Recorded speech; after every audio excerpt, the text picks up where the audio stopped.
이리 보아도 저리 봐도 대성하시겠습니다.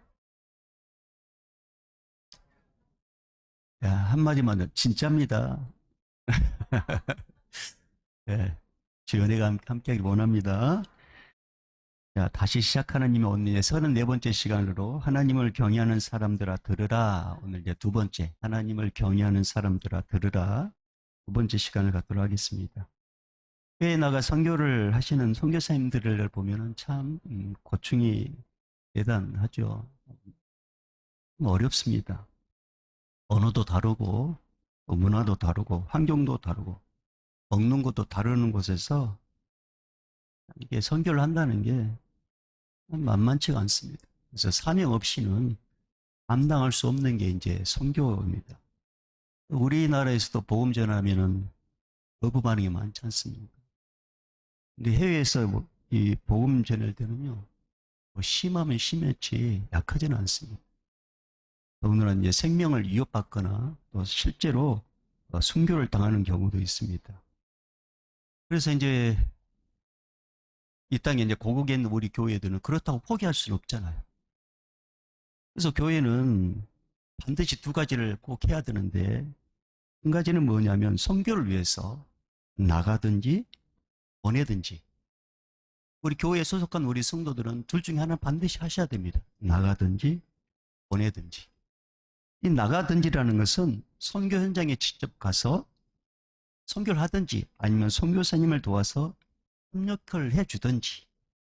그래서 우리 교회가 이제 캄보디아 선교를 이렇게 가려고 하다가 이제 코로나 때문에 못 갔지 않습니까? 우리는 이제 이 일을 실천하려고 했었는데 상황이 이제 열려지지 않아서 이제 가보지 못했습니다만은 아무튼 우리는 나가든지 선교 현장에 직접 가서 선교사가 되든지 아니면 선교사님을 협력하든지 반드시 그 일을 해야 되고 보내든지라는 것은 뭐냐면 선교 현장에 내가 직접 가지 못하지만 선교사님들에서 물질로 후원하든지 아니면 기도로 동역하든지 이것은 반드시 우리가 해야 된다는 것입니다.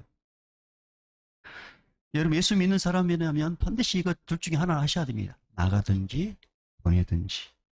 예, 왜냐하면 이것이 예수님께서 우리에게 마지막으로 우리에게 남기신 유언이면서 또 명령이기 때문에 그렇습니다. 마태복음 28장 19절 20절 말씀 보면 그러므로 너희는 가서 모든 민족을 제자로 삼아. 이 말에 순종한 사람들이 이제 선교사님들 아닙니까? 실제로 이 마음의 말씀에 감동받아가지고 해외에 나가가지고 모든 민족을 제자로 삼아 아버지와 아들과 성령의 이름으로 세례를 베풀고 그리고 가르치고 전파하고 그 일을 지금도 감당하고 있는데 우리가 하지 못한다면 우리는 또 뒤에서 협력을 해야 되겠죠. 왜냐하면 이 선교 현장은 치열한 영적 전쟁터이기 때문에 그렇습니다.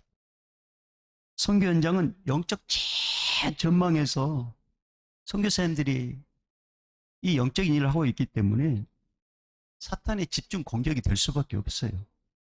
그래서 우리의 기도가 필요하고 우리의 협력이 필요합니다. 오늘 본문에 나오는 이 바울과 바나바도 그렇습니다.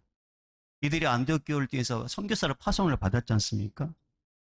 파송을 받았을 때는 부푼 꿈을 갖고 이제 파송을 했단 말입니다. 파송을 받았어요. 파송을 받으면서 가는 곳곳마다 예수 이름으로 선포했을 때 예수 믿는 사람이 막 늘어나고 예수 이름에 무릎 꿇고 귀신이 쫓겨나고 병자들이 막 치료받고 그런 일들을 꿈을 꾸면서 선교사를 딱 출발했단 말입니다. 마치 처음 교회를 개척할 때 모든 목사님들이 꿈이 뭐냐면 교회를 개척하자마자 막 사람들이 몰려오는 것을 꿈을 꾸는 것처럼 기도하면 병자가 낫고 귀신이 쫓겨나고 주변에 이게 소문이 나가지고 인기 있는 목사님이 되고 사람들이 줄을 서서 기도받기를 원하는 사람들이 막 줄 서서 기다리는 그런 부푼 꿈을 꾸고 교회를 개척한단 말입니다. 그런데 막 알게 됩니다. 그게 아니라는 것을. 제가 처음에 여기 와가지고 이제 집에서 예배 드리는데 저는 이게 개척을 했을 때 주변의 목사님들이 다 하는 말이 뭐냐면 가족들과 예배 드릴 때 참 많이 힘들고 가족과 예배드릴 때 마음이 많이 무너질 때가 있을 것이다. 이제 그런 말 듣고 이제 왔단 말입니다. 근데 가족을 이제 애들 또 그때 어려가지고 그래서 예배를 딱 드리고 축도를 딱 하려고 하는 마음에 확 눈물이 나가려고 얼마나 힘들는지 모릅니다. 왜냐하면 많은 성도들 앞에서 이렇게 목회했던 내가 이제 두 명 이렇게 몇 명 앉아놓고 축도를 하려고 하는데 이게 뭔 꼴이냐 이거. 아 이게 뭐지? 한편으로는 감사하면서도 한편으로는 참 이 개척의 길을 어떻게 갈까 그런 어떤 마음 때문에 마음이 울컥해가지고 참 그때가 추록됩니다만은 그런 경험처럼 이 바울과 바나바도 처음에 선교사를 파송받았을 때는 부푼 꿈을 안고 출발했단 말입니다. 그게 아니었습니다. 회당에 가서 복음 선포하면 막 사람들이 몰려올 줄 알았는데 섬에 가서 복음 선포하는데 아무 일도 일어나죠. 하다가 이제 총독한 사람도 이렇게 구원시키고 하다가 또 바울은 병에 걸리고 이게 만만치 않는 게 이제 선교 현장인 거죠. 여러분 사업을 하신 분들도 다 그렇지 않습니까? 사업하신 분들은 다 사업장 열면은 손님들이 몰려올 것 같고 승승장구할 것을 갖고 이제 사업을 시작했는데 그렇지 않다는 거죠. 바울과 바나바도 그랬다는 것입니다. 하루와 선교 계획을 세워보지만 생각대로 되지 않았어요. 선교 현장에서 복음을 전할 때 예수 믿는 사람들이 많아지면은 그래도 참을 수 있어요. 마치 바다에 나가가지고 어부들이 고기 잡지 않습니까? 그러면 그물에 올려놓은 고기가 많으면 피곤해도 그 그물 고기 잡는 것 때문에 피곤해도 그 기쁨으로 감당할 수 있단 말입니다. 그런데 어부들이 가장 힘들 때가 뭐냐면 그물을 내렸는데 고기 한 마리도 올라하지 않고 그러면서 막 그물을 올릴 때 가장 피곤하다는 거죠. 바울과 바나바가 선교 현장 가서 복음을 전해가지고 예수 믿는 사람이 늘어났다면 그래도 기쁨으로 감당할 수 있고 지쳐도 할 수 있는데 그게 생각대로 되지 않았습니다. 얼마나 힘들었으면 함께 수행했던 동역자 마가 요한이 중도에 포기하고 집으로 돌아갔겠습니까? 그러니까 바울과 바나바 입장에서는 야 이거 선교가 만만치가 않구나. 그러면서 포기할 수는 없잖아요. 그래서 바울과 바나바가 이제 선교지를 이제 정하게 됐다고 했지 않습니까? 내륙으로 선교지를 정해. 그래서 이제 우리 다시 한번 이제 바울과 바나바의 이제 선교 여정을 이제 우리 한번 다시 한번 짚어보겠는데요. 우리가 이 앞주에도 나눴지만 여러분 좀 이걸 좀 지도를 보고 다시 한번 우리 되새겨 보십시다. 자, 자, 수리의 안디옥에서 이제 바울과 바나바가 선교사로 파송을 받았어요. 여기서. 그때 이제 마가 요한이 함께 동행합니다. 그래서 배를 타고 이제 여기 구르브로라는 섬에 왔어요. 구브로라는 섬. 근데 살람이라는 곳에 도착해가지고 회당에 와서 복음을 전하는데 아무도 예수 믿지 않아요. 그래도 포기할 수 없잖아요. 그래서 걸어서 이 바보까지 오게 됩니다. 바보. 이 바보라는 곳에 이제 홍독이 예수 믿게 되죠. 홍독이. 그리고 이제 여기서 출발해가지고 이 버가라는 곳에 가겠는데 이 사이에 오는 순간에 마가 요한은요 엄청난 마음의 갈등이 일어났어요. 이 선교라는 게 만만치가 않고 이 영적 전쟁이니까. 그리고 여기 도착하자마자 바울이 여기 말고 여기 가자라고 하는 거예요. 여기서 여기까지는 약 200km 정도 된다죠. 200km. 그리고 여기 산세가 험합니다. 그리고 여기 가는 이 길에는 도적들이 많고 강도들이 많아요. 그래서 이 산을 지금은 뭐 비행기가 있지만 여기는 다 걸어가야 될 때는 걸어가야 될 때. 그래서 여기서 여기까지 걸어가려면 200km면 어른 걸음으로 약 일주일 정도 걸린다고. 일주일 정도. 그런데 가다가 강도를 만날 수도 있는 것이고 도적을 만날 수도 있는 것이고 그래서 여기서 여기까지 가려면은 자기 목숨을 내놓고 물건 빼앗길 각오를 하고 이제 출발해야 되는 거예요. 아, 여기 와가지고 복음을 전해야 되는데, 아, 여기 도착하자마자 또 여기까지 간다고 하니까 마가 요한 입장에서는, 아, 못하겠다. 그래서 중도에 이제 포기하고 집으로 이제 가게 된 거죠. 여러분, 이 200km, 이 마가 요한이 이제 집으로 돌아가고, 그 다음에 바울과 바나바가 이 산을 통해서 이제 계속 걸어가지고 일주일 정도 걸려가지고 도착한 때가 언제였다고 했어요? 그때가 안식일이었다. 안식. 예, 불 켜주셔도 돼요. 안식일이었어요. 안식일이 되자마자 바울과 바나바가 이제 어디로 들어갑니까? 회당에 들어가죠. 자, 그게 오늘 이제 14절 말씀입니다. 자, 14절 말씀.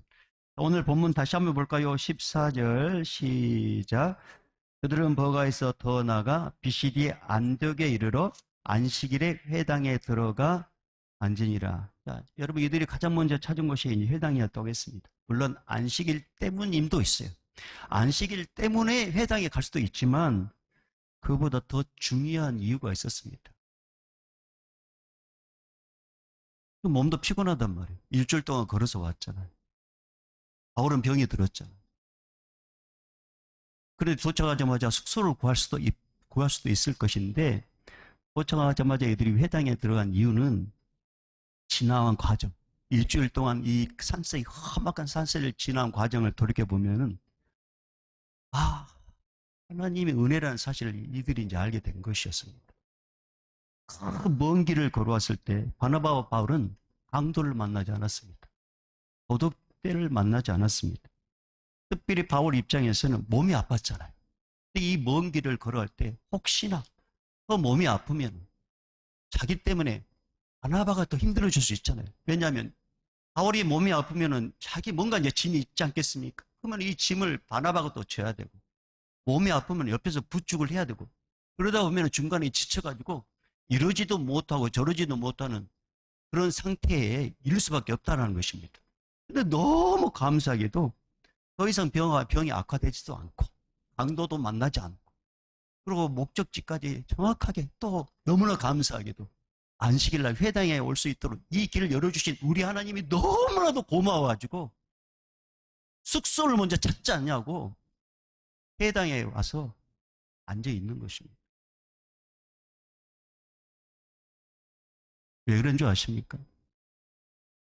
하나님께서 바울과 바나바의 그 신실함과 그들이 매일매일 움직일 때마다 하나님, 오늘 우리가 걷는 이 길에 강도 만나지 않게 해주십시오.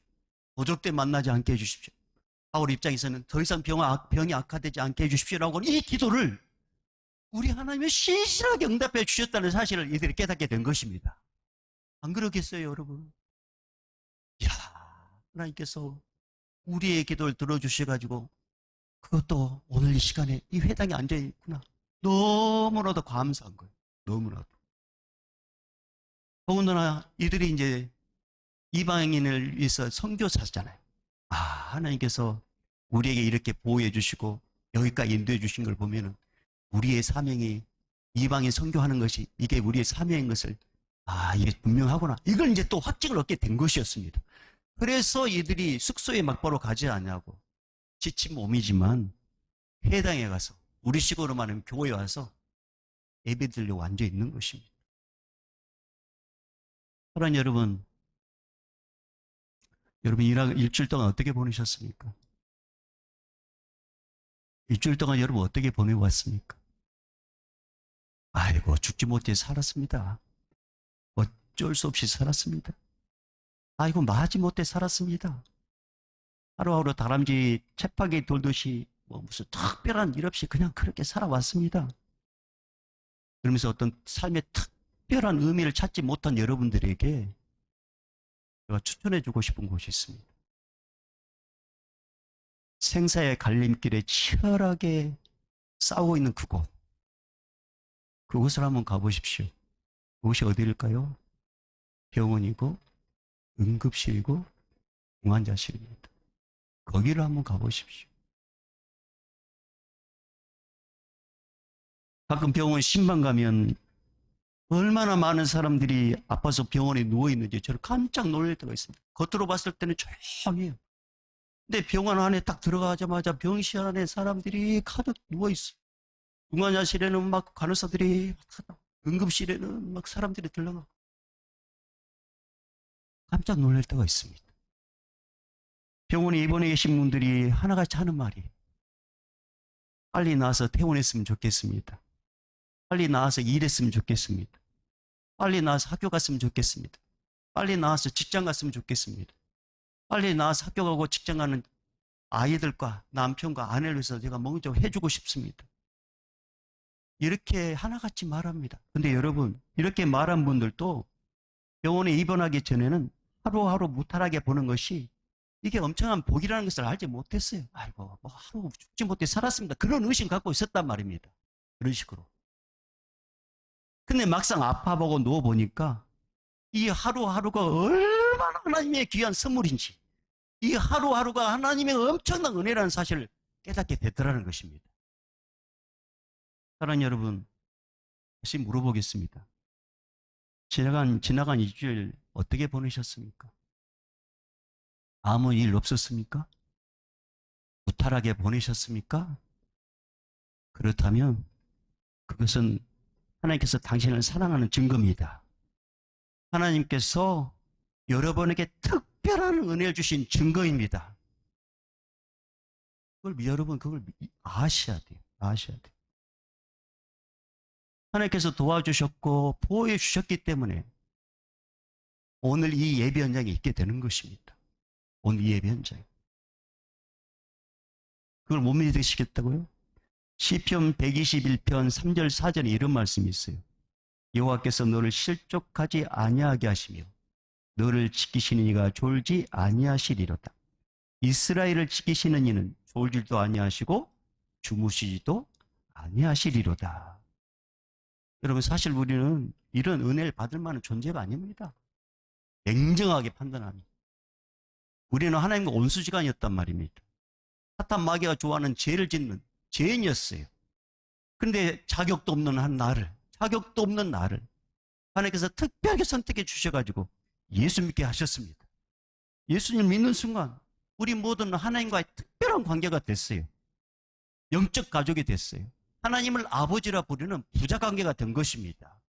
영접하는 자, 곧 그의 이름 믿는 자들에게는 하나님의 자녀가 되는 권세를 주셨으니 예수님 때문에 하나님과 나와 하나님과 우리는 특별한 관계가 된 거예요.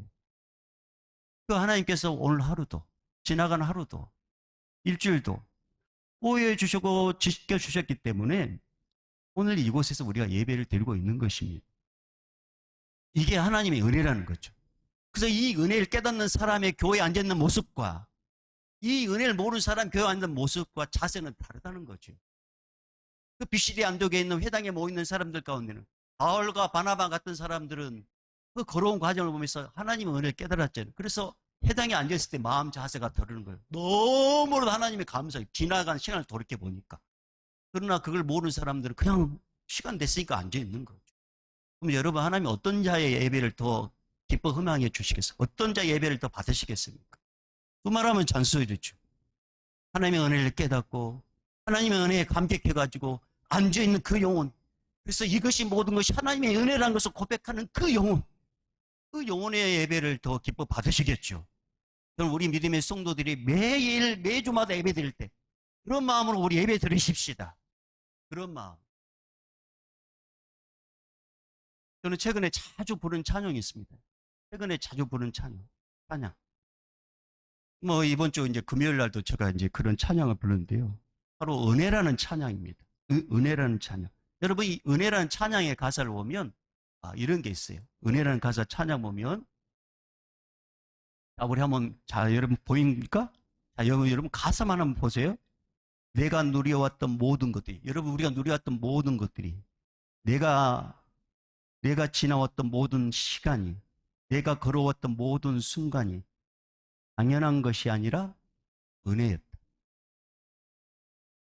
아침 해가 뜨고 저녁 노을, 또 봄의 꽃향기와 가을의 열매, 변하는 계절의 모든 순간 또한 이것도 당연한 것이 아니라 하나님의 은혜였다. 2절은 이렇게 되어 있습니다.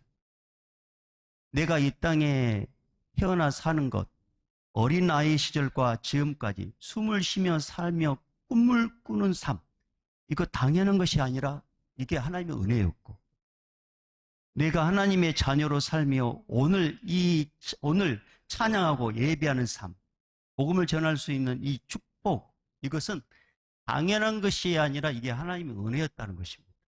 은혜였다. 이 찬양을 저는 오늘 함께 좀 불러봤으면 좋겠습니다. 이 찬양.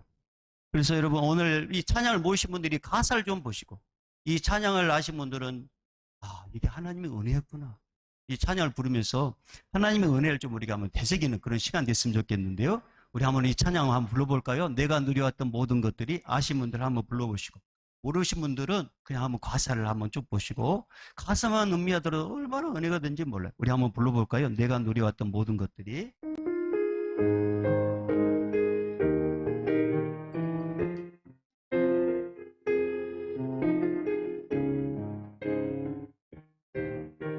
내가 누려왔던, 내가 누려왔던 모든 것들이,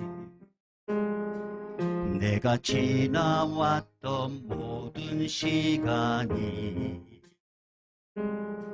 내가 걸어왔던 모든 순간. 이건 당연한 거 아니에요?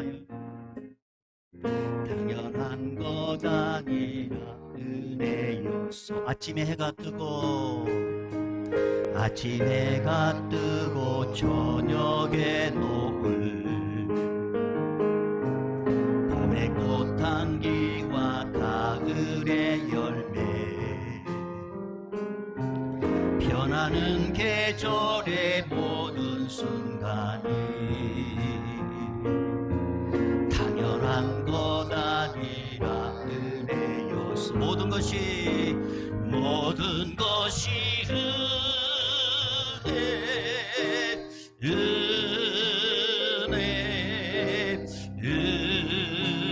은혜, 한없는 은혜. 내 삶에 당연한 것 하나도 없었던 것은 모든 것이 은혜였어. 내 2절로 갑니다. 내가 이 땅에 태어나 사는 곳, 어린아이 시절과 지금까지 숨을 쉬며 살며 꿈을 꾸는 삶, 당연한 것 아니라 은혜였어. 내가 하나님의 자녀로, 내가 하나님의 자녀로 살며 오늘 찬양하고 예배하는 삶, 복음을 전할 수 있는 축복이 당연한 것 아니라 은혜였어. 아멘. 모든 것이 은혜,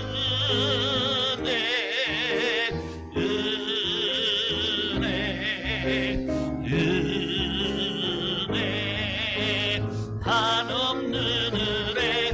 내 삶에 당연한 것 하나도 없었던 것을 모든 것이 은혜. 마지막 모든 것이 은혜.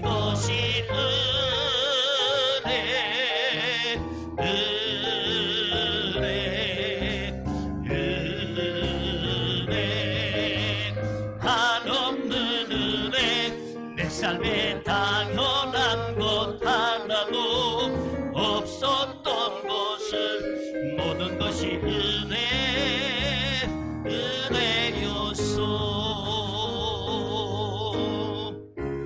할렐루야, 할렐루야. 여러분, 우리 존재하는 거 이게 우리의 능력이 아닙니다.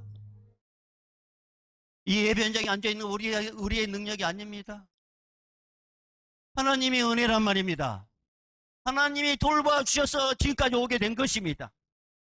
목사님, 나이가 들어서 아무것도 못하는데요, 사명이 있어서 살려주신 것입니다. 기도를 할 수 있잖아요. 자식을 위해서 기도를 할 수 있잖아요. 그게 사명이란 말입니다. 그게 사명. 이걸 깨닫는 사람이 앉아있는 모습과 자세는 다릅니다. 그러나 여전히 그냥 시간 돼서 앉아있는 사람은 자세와 몸, 또 자세 틀리겠죠. 마음 자세. 바울과 바나바가 그 어려운 과정을 겪으면서 피곤하지만 숙소를 찾아가지 않고 회당에 간 것은 이 은혜를 깨닫게 된 거예요. 이 은혜. 하나님의 은혜였구나. 하나님의 은혜였구나. 그래서 하나님께 예배드리려 회당에 있는 것이었어요. 그때 하나님께서 또 그에게 하나님의 살아계심을 증거할 수 있도록 또 말씀을 전파할 수 있는 기회를 또 주셨잖아요. 사랑하는 여러분, 저는 매일매일 우리가 하나님의 은혜라는 사실을 꼭 깨달았으면 좋겠습니다. 어떤 뭐 특별한 뭐 기적이 일어나고 뭐 죽었다가 살아나고 어떤 그런 기적을 경험하지 못한다 할지라도 하루 내가 아무런 일도 일어나지 않는 거, 이게 기적입니다. 이게 나에게 아무런, 우리 가족에게 아무런 일도 일어나지 않는 거, 이게 기적입니다. 아침에 출근했다가 밤에 퇴근하는 거, 이게 기적입니다. 아침에 출근했다 저녁에 들어오지 못한 영혼들이 얼마나 많은지 몰라요. 여러분, 얼마나 많은지 모른단 말입니다. 엄마 학교 다녀올게요 하다가 들어오지 못한 아이들이 얼마나 많은지 모릅니다. 여러분, 근데 우리 아이들은 건강하잖아요. 우리 아내, 우리 남편 건강하잖아요. 내 몸 그래도 걸을만 하잖아요. 우리 집에 그래도 양식은 있잖아요. 이게 다 하나님의 은혜란 말입니다. 이게 은혜. 여러분, 이것은 우리 하나님께서 거저 주신 은혜입니다. 우리는 은혜를 받을 만한 자격이 없단 말입니다. 그러나 내가 예수 믿는다 그 이유 하나만으로, 내가 예수 믿는다는 그 이유 하나만으로 하나님께서 거저 우리에게 주신 은혜란 사실입니다. 우리는 이 은혜를 잊어버리면 안 됩니다. 우리는 이 은혜를 저버리면 안 된다는 것입니다. 그래서 바울과 바나바는 몸이 피곤하지만 성전에 앉아서 예배를 드리려 준비하고 있는 것입니다. 우리 가운데도 있단 말입니다. 그래서 밤새껏 일을 하고 조용히 일하고 피곤하지만 이 예배 현장에 있는 사람들도 있습니다. 이런 분들에게 주의 이루하심이 있기를 주님 축복합니다. 주님이 아신다고 말씀하시는 거예요. 그걸 보시는 거예요, 하나님께서. 그리고 그 영혼에게 하나님께서 풍성한 은혜를 주시는 것입니다. 오늘 이 시간이 바로 그런 시간인 것입니다. 오늘 이 시간. 저는 바울과 바나바가 예배 현장에 딱 앉아있는데 그에게 설교할 수 있는 길을 줬습니다. 근데 몸도 피곤하고 병들어 있는 바울이 일어납니다. 바울은 하나님의 은혜가 무엇이 더 깊이 깨달은 사람이었습니다. 왜냐하면 바울은 예수 믿는 사람을 죽이려고 앞장섰던 사람 아닙니까? 예수 믿는 사람을 잡으러 갔던 사람이었습니다. 그런데 자기를 선교사로 불러주시고, 그리고 병들었지만 자기를 지켜주시고 여기까지 오게 하시고, 그러니까 설교하실 분, 그럴 때 바울이 번쩍 일어나가지고 설교를 하기 시작합니다. 그 하나님의 은혜, 그 하나님께서 우리를 선택해 주셨고, 우리 조상을 선택해 주셨고, 우리를 선택해 주신 것뿐만 아니라 우리를 인도하셨고, 약속의 땅까지 인도해 주셨고, 450년 동안 우리 함께하고 있다는 사실을 지나온 과거를, 역사를 생각하면서 거기에 있는 백성들에게 설교하는 내용이 17절에서 19절까지입니다. 자, 오늘 여기까지만 하도록 하겠는데요. 17절에서 19절까지 한번 읽어보겠습니다. 시작. 이 이스라엘 백성의 하나님이 우리 조상들을 택하시고 애굽 땅에서 나그네 된 그 백성을 높여 큰 권능으로 인도하여 내사 광야에서 약 40년간 그들의 소행을 참으시고 가나안 땅 7족속을 멸하사 그 땅을 기업으로 주시기까지 약 450년 가니라. 아멘. 여러분, 하나님께서 이스라엘 노예에 있는 이스라엘 백성들을 하나님께서 높여주셨다는 건 뭐냐면, 그들에게 이렇게 비록 노예지만 자손들이 많아지게 한 거예요. 그리고 그들을 출애굽시킬 때 하나님의 살아계심이 10가지 재앙을 통해서 보여줬단 말이에요. 그러면서 이제 그들을 극적으로 애굽의 노예에서 탈출시켰습니다. 그러면 이제 여러분, 이들이 하나님의 은혜를 맛봤으면 감사해야 되지 않습니까? 그런데 딱 홍해 딱 당면하자마자 또 이들은 불평 원망합니다. 그럼에도 불구하고 하나님은 다 길을 열어주셔가지고 이스라엘 백성을 광야에 딱 이렇게 이제 안전하게 그 홍해를 건너게 하십니다. 그리고 그들을 따랐던 애국 군대는 딱 물로 수상시키고, 하나님은 또 은혜를 맛봤잖아요. 또 광야를 걸어가는데 또 물이 없다고, 먹을 것이 없다고 불평합니다. 하나님을 향한 어떤 그런 감사도 없습니다. 분명히 하나님의 역사를 경험했습니다. 하나님 싫어하는 일을 합니다. 우상 섬깁니다. 그럴 때 하나님께서는 어떻게 하셨다고 합니까? 자, 17절, 18절 말씀 보겠습니다. 18절 시작. 광야에서 약 40년간 그들의 소행을 참으시고, 참았다고 했어요. 왜? 하나님의 자녀니까. 우리 자식들이 뭔가 불평하면 우리가 부모님 죽여버립니까? 아니잖아요. 참잖아요. 이거 철딱선 없는 거. 그러면서 참잖아요. 그런 것을 하나님은 참아왔습니다. 더군다나 이들의 약속의 땅, 가나안 땅, 그 가나안 땅에 정착할 때까지 족속들이 방해했지만 하나님 그들을 다 멸해 주시고 450년, 그 가나안 땅에 정착할 때까지 450년 기간을 걸릴 때 하나님은 한 번도 그들을 떠나지 않았다고 이렇게 말씀하고 있는 것입니다. 여러분, 이 말씀 뭡니까? 선택한 백성은 하나님께서 책임져 주신다. 이 말씀인 거예요. 이 말씀.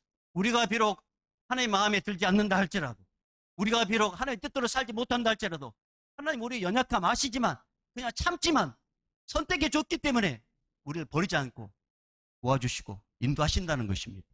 그럼 우리가 그러면 그거 믿고 그냥 우리 마음대로 살아라, 그게 아니라는 거죠. 그 은혜를 깨닫고 돌이키라는 것입니다. 그 은혜를 깨닫고 하나님께 집중하라는 것이죠. 그 은혜를 깨달았습니다. 사랑하는 여러분, 하나님께서 선택했으면 하나님께서 책임져 주십니다. 비록 내 눈앞에 뭔가 펼치지 않는다 할지라도, 지금 뭔가 문제가 해결되지 않는다 할지라도 걱정하지 마십시다. 하나님께서 도와주실 것입니다. 하나님께서 책임져 주실 것입니다. 그러니까 우리는 그분만 따라가면 되는 것입니다. 450년 동안 하나님은 한 번도, 그리고 지금도, 바울이 지금 말씀하고 있는 지금도 하나님은 이스라엘 백성들을 버리지 않았습니다. 지금도 우리도 마찬가지입니다. 우리가 열심히 할 때도 주님은 우리와 함께 하셨고, 우리가 비록 게으름을 피워도 주님은 함께 하시고, 우리가 건강할 때도 주님은 함께 하시고, 내가 병들었을 때도 주님은 함께 하시고, 내가 기쁠 때도 함께 하시고, 슬플 때도 우리 주님은 함께 하십니다. 그분이 우리를 버리지 않습니다. 그분이 우리를 인도하십니다. 그 은혜를 오늘 우리 회복하십시다. 우리 그걸 깨달으십시다. 성령님의 감화 감동 교통 충만하심이, 아 그렇구나, 뒤를 돌아보니 이것이 하나님의 은혜였구나, 이 사실을 깨닫고 늘 하나님의 은혜 안에 거하며 하나님의 은혜 안에 감격하며 하나님과 늘 동행하기를 원하는 우리 충청 중앙교단에 속한 우리 믿음의 권속들 위해, 함께 하지 못하지만 방송을 예배드리는 믿음의 사람들 위해, 또 이 예배 현장에 우리 다음 세대 청년 세대들 위해, 특히 연약함 때문에 병원에 입원해 계신 믿음의 사람들 위해 이제부터 영원히 있을지어다. 아멘.